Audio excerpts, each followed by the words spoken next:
नमस्कार, मैं प्रभात रंजन दीन। हम चीन के जासूस हैं।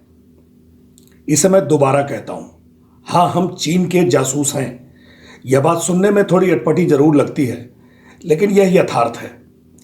हम अधिकांश भारतीय चीन के लिए जासूसी कर रहे हैं और बेमतलब के राष्ट्रभक्त भी बन रहे हैं। पिछले प्रोग्राम में मैंने आपसे कहा था कि हम चीन की बखिया उधेड़ने का अपना अभियान जारी रखेंगे, लेकिन साथ साथ हमें अपने गिरेबान में भी झांकना चाहिए। चीन के कोरोना बम से पूरा संसार भुगत रहा है। चीन ने अपने वुहान लैब में कोरोना को किस तरह जानलेवा कोविड-19 में बदला, यह आप सब जानते हैं। लेकिन दुनिया के देशों को इसके खिलाफ जितना मुखर होना चाहिए, वह बिल्कुल ही नहीं हो रहा। चीन की इतनी करतूतें हैं कि आप अध्याय खोलते चले जाएं, लेकिन करतूतों की किताब समाप्त ही नहीं होती। चीन ने दुनिया को पंगु बनाने की हर कोशिश की है।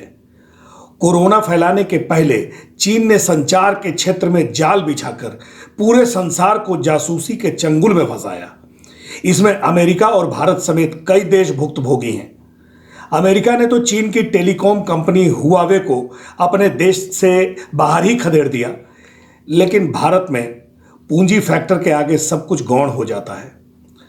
वर्ष 2017 में जब नागालैंड के 5 गांवों में कोरोना रिसर्च और एक्सपेरिमेंट्स चल रहे थे, तब किसी ने सोचा भी नहीं था कि वर्ष 2020 में यह एटम बम की तरफ फटेगा। चीन की करतूतों के आगे भारत की विभिन्न काल की सरकारें समर्पण की मुद्रा में रही हैं।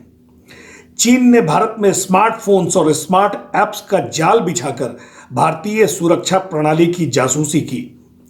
भारतीय सेना बार बार इसकी शिकायत करती रही, लेकिन कोई सुनवाई नहीं हुई।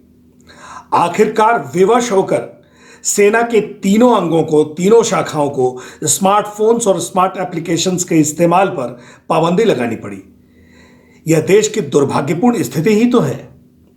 यह सवाल हम सत्ता अलंबरदारों से नहीं, बल्कि देश के आम लोगों के साथ, आपके साथ शेयर कर रहे हैं, पूछ नहीं रहे हैं। इन सवालों का सार्वजनिक जवाब प्रधानमंत्री मोदी और उनके खास मंत्री भी नहीं दे सकते। वे यह भी पक्के तौर पर नहीं बता सकते कि उनका अपना फोन चीन की जासूसी के तौर पर इस्तेमाल हो रहा है कि नहीं हो रहा है। भारत के सेनाधिकारियों और सैन्य कर्मियों तक को पता नहीं चल पाया कि वे जिस स्मार्टफोन और स्मार्ट एप्लीकेशन का इस्तेमाल कर रहे हैं, वह चीन के लिए जासूसी के काम आ रहा है। फिर प्रधानमंत्री अपने स्मार्टफोन और प्रधानमंत्री के कार्यालय के अधिकारियों से लेकर कर्मचारियों और मंत्रियों से लेकर उनके कर्मचारियों और अधिकारियों के स्मार्टफोन्स के बारे में गारंटी कौन कर सकता है? सेना की तीनों शाखाओं में तो फिर भी इतना अनुशासन है कि खतरा पकड़ा और तत्काल फौजी स्टाइल से सर्जरी कर दी। लेकिन प्रधानमंत्री कार्यालय, विदेश मंत्रालय और गृह मंत्रालय जैसे तमाम संवेदनशील मंत्रालयों और विभागों में काम करने वाले अधिकारियों और कर्मचारियों को स्मार्टफोन्स के इस्तेमाल से कौन रोक लेगा? देश में चीन के स्मार्टफोन्स भर गए हैं। हम आप सब इसका धड़ल्ले से इस्तेमाल कर रहे हैं। कौन रोक लेगा हमें? यह सवाल नहीं है, यह भारतवर्ष का अराजक यथार्थ है। हम जब खबर के विस्तार में चलेंगे, तब जानेंगे कि स्मार्टफोन्स और स्मार्ट एप्लीकेशंस के जरिए चीन की 2 कंपनियों ने चीन की मिलीभगत से किस तरह भारतीय सेना और भारतीय सुरक्षा तंत्र की जासूसी की। विडंबना यह है कि पूर्व से लेकर वर्तमान तक की जो सरकारें हैं, प्रधानमंत्री हैं, वो देश भर के लोगों के बीच स्मार्टफोन्स पहुंचाने की वकालत करते रहे हैं। मौजूदा प्रधानमंत्री स्मार्ट एप्लीकेशंस और सोशल मीडिया के प्रबल हिमायती हैं। मोदी तो खुद कई एप्लीकेशंस लॉन्च करते रहते हैं, जहां भी जाते हैं सेल्फी खिंचवाते हैं, लेकिन अपने ही देश की सेना का ध्यान नहीं रखते कि किस विवशता में स्मार्टफोन्स को फौज की चारदीवारी से बाहर फेंक देने का निर्णय लेना पड़ा। आज का यह प्रोग्राम थोड़ा लंबा जरूर है, लेकिन इस प्रोग्राम के आखिरी हिस्से तक आपका बने रहना जरूरी है। इसे आखिरी तक अवश्य देखें, तब आप भी मानेंगे कि मैंने आपको पहले सचेत करके अच्छा ही किया था। कोरोना तो बाद का बम है। चीन इस तरह के तमाम दुष्प्रयोग भारत की धरती पर अरसा पहले से कर रहा है। इसके लिए चीन पाकिस्तान को अपना माध्यम बनाता रहा है। आप याद करें पठानकोट के संवेदनशील एयरबेस पर हुए आतंकी हमले की घटना को। चीन ने भारत के पठानकोट एयरबेस से संबंधित कई महत्वपूर्ण खुफिया जानकारियां पाकिस्तान को मुहैया कराई थी। चीन अपने कुछ खास स्मार्टफोन्स और स्मार्ट एप्लीकेशंस के जरिए भारतीय सेना की संवेदनशील सूचनाएं हासिल कर रहा था और उसे लगातार आईएसआई को उपलब्ध करा रहा था। इस काम में चाइनीज कंपनियां हचिसन वेम्पोआ और शाओमी स्मार्टफोन चीन की मदद कर रही हैं। चीन की पीपल्स लिबरेशन आर्मी यानी पीएलए के साथ मिलकर दुनिया भर में साइबर जासूसी करने में हचिसन वेम्पोआ कंपनी पहले से कुख्यात रही है। पाकिस्तान के बंदरगाह पर चीन ने हचिसन वेम्पोआ के जरिए ही दखल बनाई है। इस कंपनी से पाकिस्तान को भारी आर्थिक मदद मिल रही है। हचिसन कंपनी कुछ अरसा पहले तक भारत में काम करती रही, लेकिन 2005-7 में अचानक उसने भारत में कारोबार बंद कर दिया, वोडाफोन को बेच डाला। हज के इस तरह भारत से काम समेट लेने के पीछे भारी कर चोरी के अतिरिक्त कई और संदेहास्पद वजहें थी, लेकिन भारत सरकार ने और भारत की खुफिया एजेंसियों ने उस पर कोई ध्यान नहीं दिया। वही हचिसन कंपनी अपनी साझेदार शाओमी के साथ भारतीय सेना की जासूसी में फिर से सक्रिय है। हम यह महत्वपूर्ण सवाल उठा रहे हैं कि हचिसन को भारत में घुसने की इजाजत किसने दी थी। हचिसन के जरिए भारत के चप्पे चप्पे में चीनी सेना के कम्युनिकेशन नेटवर्क स्थापित होने का मौका आखिर किसने दिया था? क्या भारत सरकार के अलमबरदारों को यह नहीं पता था कि हचिसन वेम्पोआ और चीन की सेना साथ मिलकर क्या काम करती है? रक्षा प्रतिष्ठानों की बेधड़क जासूसी हो रही थी और केंद्र की सत्ता बेहोश बैठी थी। ये ऐसे सवाल हैं जिसका जवाब देश के समक्ष आना ही चाहिए। इससे पूरी सरकार का दोयम दर्जे का राष्ट्र चरित्र खुलकर सामने आ जाएगा। मुंबई हाईकोर्ट ने तो स्पष्ट कहा था कि हचिसन की भारत में कारस्तानी बिना साठगांठ यानी बगैर निक्सस के संभव ही नहीं है। मुंबई हाईकोर्ट के इस मंतव्य के बाद सीबीआई से जांच का आदेश भी उसी वक्त जारी हो जाना चाहिए था, लेकिन ऐसा नहीं हुआ। हज के नाम से हचिसन कंपनी का भारत में आना ही अपने आप में एक बड़ा पेंडोरा बॉक्स है, जिसे कायदे से खोला जाए तो कई तथ्य उजागर होंगे। हचिसन कंपनी का भारत में निवेश किन शर्तों पर हुआ था? उस निवेश को फॉरेन इन्वेस्टमेंट प्रमोशन बोर्ड ने ठीक से मॉनिटर क्यों नहीं किया? और कंपनी जब भारत से काम समेटकर भागने लगी तो उसकी असली वजहें जानने की भारत सरकार ने कोशिश क्यों नहीं की? यह मसला केवल करोड़ों या अरबों रुपए के टैक्स हड़पने भर का नहीं है। यह मसला देश की सुरक्षा से जुड़ा हुआ है। हचिसन को न केवल भारत में घुसने की इजाजत दी गई, बल्कि भारत की जमीन से ही हचिसन ग्रुप और चीनी सेना यानी पीएलए के बीच कम्युनिकेशन लिंक स्थापित करने की भी इजाजत दे दी गई। हैरत है कि 90 के दशक से लेकर आज तक भारत सरकार इस मसले पर आंखें मूंदे है। जाहिर है कि पूरे व्यवस्था तंत्र को अपने ही देश के लोग दीमक की तरह चाट रहे हैं, उसे खोखला कर रहे हैं। हचिसन के वेश में चीनी सेना को देश के घर घर में घुसने का रास्ता भारत सरकार ने खोला और उसे लिबरल पॉलिसी और ग्लोबलाइज्ड इकोनॉमी बताकर देश को झांसे में रखा। यह भी नहीं देखा कि राष्ट्र की सुरक्षा में सेंध लगाने के साथ साथ वह देश का कितना अकूत धन सोख रही है। नेताओं को तो अपने कमीशन की फिक्र थी। भारत की सरकारें कभी लेह लद्दाख तो कभी अरुणाचल प्रदेश वहां चीनी सेना की घुसपैठ की नियोजित नौटंकी करके पब्लिक को, देश की जनता को भ्रम में रखती है। असलियत यह है कि हमारे चप्पे चप्पे पर चीनी सेना की नजर है। हमारी प्रत्येक गतिविधियों पर चीनी जासूसों की निगरानी है। देश का एक एक नागरिक चीन के लिए जासूसी का उपकरण अपने हाथ में लिए घूम रहा है। ऐसे हालात में मुंबई या पठानकोट जैसे आतंकी हमले नहीं होंगे तो क्या हम पर फूल बरसेंगे? हचिसन और उसकी साझीदार शाओमी और रेडमी के स्मार्टफोन्स और स्मैश ऐप और वीचैट जैसे स्मार्ट एप्लीकेशंस के जरिए चीन ने भारत के खिलाफ खूब जासूसी की। भारतीय वायुसेना रक्षा मंत्रालय से लगातार यह कहती रही कि चीन का बना स्मार्टफोन शाओमी और रेडमी उनके खिलाफ जासूसी के काम आ रहा है, लेकिन भारत सरकार ने इस पर कोई ध्यान नहीं दिया। गूगल ने स्मैश ऐप जैसे एप्लीकेशन अपने प्ले स्टोर से जरूर हटा दिए और यह माना कि इस एप्लीकेशन का इस्तेमाल पाकिस्तानी खुफिया एजेंसी भारत के खिलाफ जासूसी के लिए कर रही थी। इसके बावजूद भारत सरकार ने चीन के बने विवादास्पद मोबाइल फोन्स की देश में बिक्री पर बैन लगाने की कार्रवाई नहीं की। लाचार होकर भारतीय सेना की तीनों इकाइयों ने चीनी स्मार्टफोन्स के सेना में इस्तेमाल पर पाबंदी लगा दी। थल सेना, वायुसेना और नौसेना ने स्मार्टफोन्स के साथ साथ Facebook, Twitter, WhatsApp, smash app, WeChat, line app जैसे स्मार्टफोन एप्लीकेशंस, मैसेंजर एप्लीकेशंस और सोशल नेटवर्किंग साइट्स के इस्तेमाल पर भी पूरी पाबंदी लगा दी। सीमा सुरक्षा बल, केंद्रीय रिजर्व पुलिस बल, सशस्त्र सीमा बल और केंद्रीय औद्योगिक सुरक्षा बल और भारत तिब्बत सीमा पुलिस जैसे अर्धसैनिक बलों से भी ऐसा ही करने को कहा गया।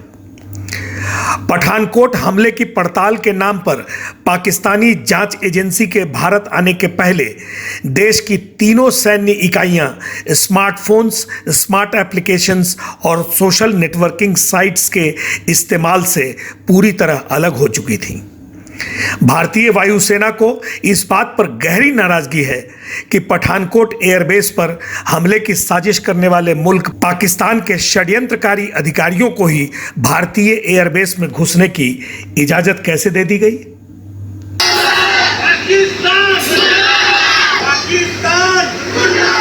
सर्च इंजन गूगल ने कुछ दिनों पहले स्मैश ऐप को अपने प्ले स्टोर से हटा दिया।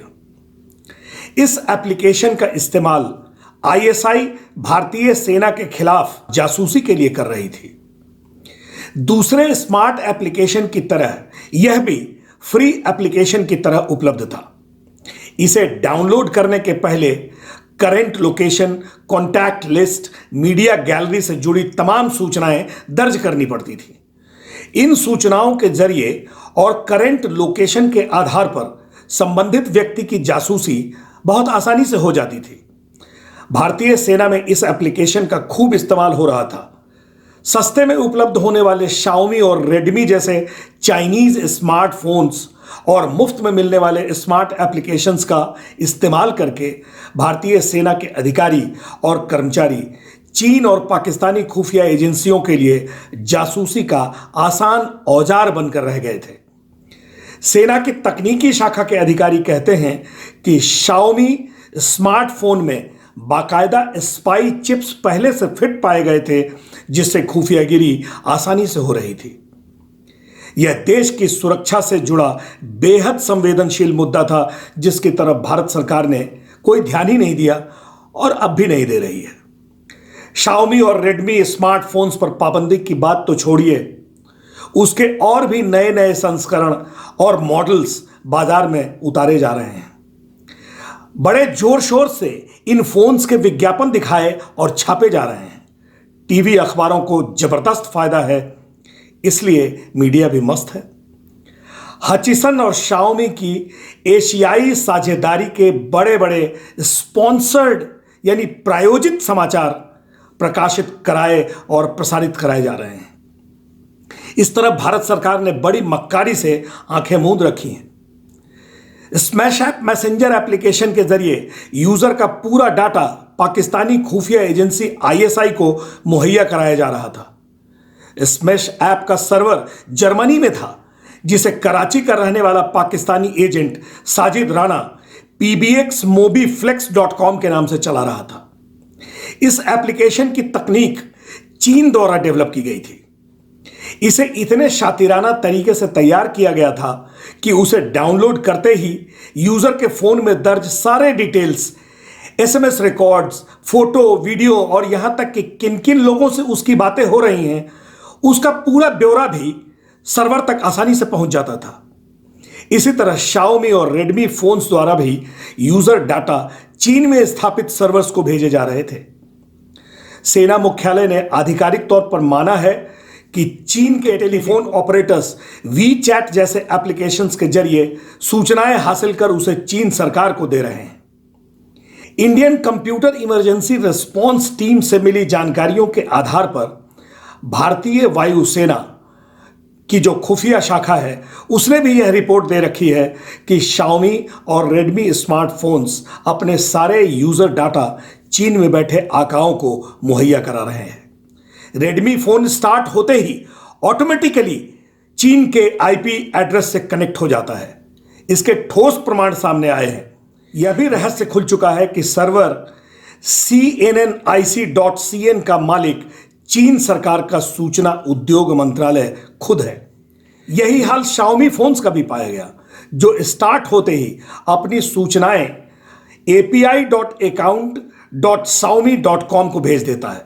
खूबी यह है कि Xiaomi या जर्मनी से संचालित सर्वर के लिंक्स पर आप क्लिक करें तो कुछ भी नहीं खुलता। चोर चीन ने अपनी व्यवस्था बना रखी है। हमारे देश में राष्ट्रवाद केवल सियासत भुनाने का नारा भर रह गया है।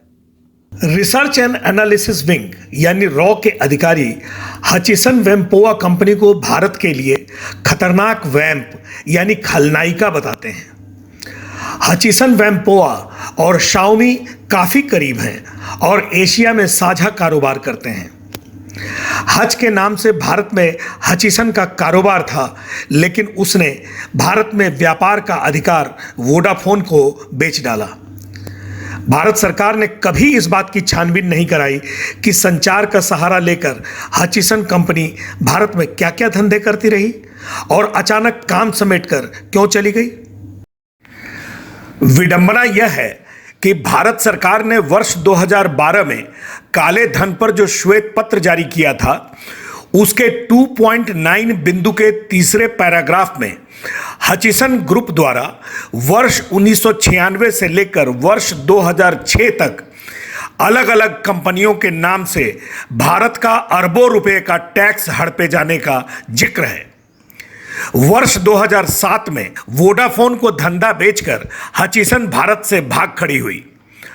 अरबों रुपए का टैक्स चुराने वाले हचिसन ग्रुप की अलग अलग नाम की कंपनियां British Cayman Island, British Virgin Island और मॉरिशस से ऑपरेट कर रही थी। हचिसन ने इस बारे में भारत सरकार को कोई भी जानकारी देने से साफ साफ मना कर दिया। अरबों रुपए के इस करारे तमाचे के बावजूद हचिसन समूह और उससे जुड़ी Xiaomi जैसी कंपनियां भारत में आज फिर से निर्बाध धंधा कर रही हैं। हचिसन कंपनी अरबों रुपए का कैपिटल गेन टैक्स हड़प कर चली गई। इस पर किसी को कोई दर्द ही नहीं हुआ। ऐसी ताकतें भारत की रीढ़ में किस हद तक घुसपैठ कर चुकी हैं, इससे आप आसानी से समझ सकते हैं। हचिसन वेम्पोआ के मालिक टेलीकॉम टाइकून ली का शिंग के चीन की सत्ता और चीन की सेना से गहरे संबंध रहे हैं।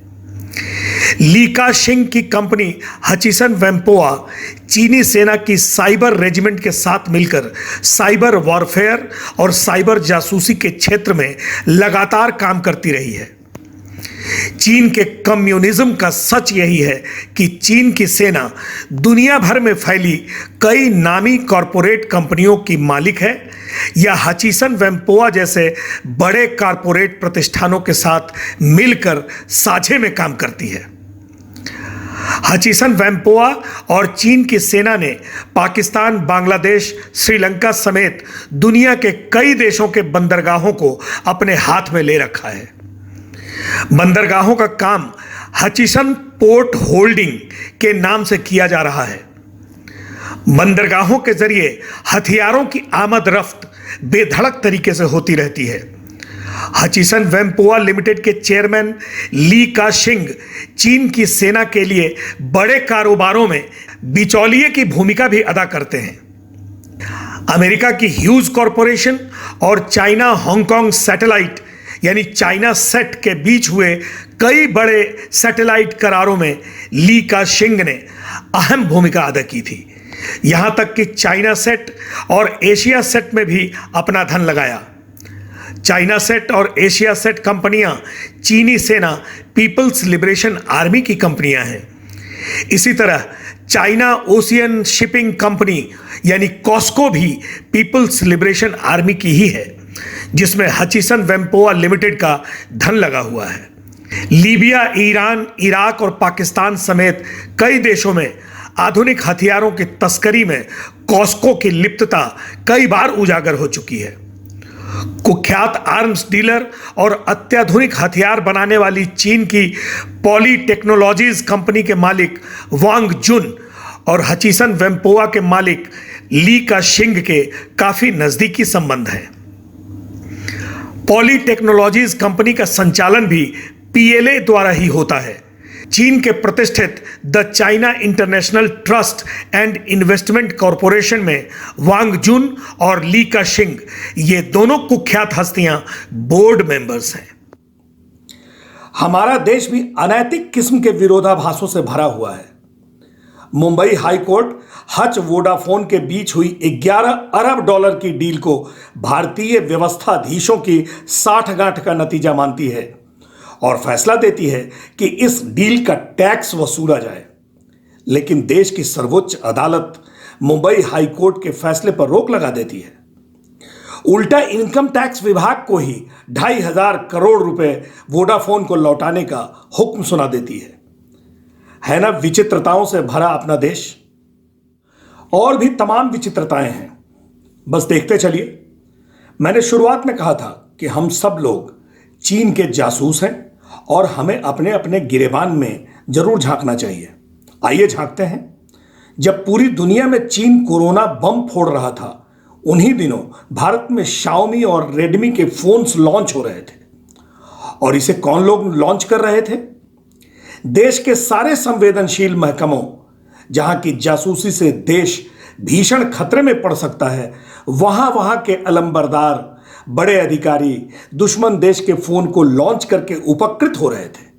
शाओमी के कर्ता धर्ता सीईओ ली जुन और कंपनी में भारत के मैनेजिंग डायरेक्टर मनु कुमार जैन, जो बाद में प्रमोट होकर कंपनी के वाइस प्रेसिडेंट बना दिए गए, प्रधानमंत्री नरेंद्र मोदी से लेकर तमाम मंत्रियों, मुख्यमंत्रियों और अधिकारियों के हाथ में जासूसी का फोन पकड़वाकर फोटो खिंचवा रहे थे और उसे पूरी दुनिया में वायरल कर रहे थे।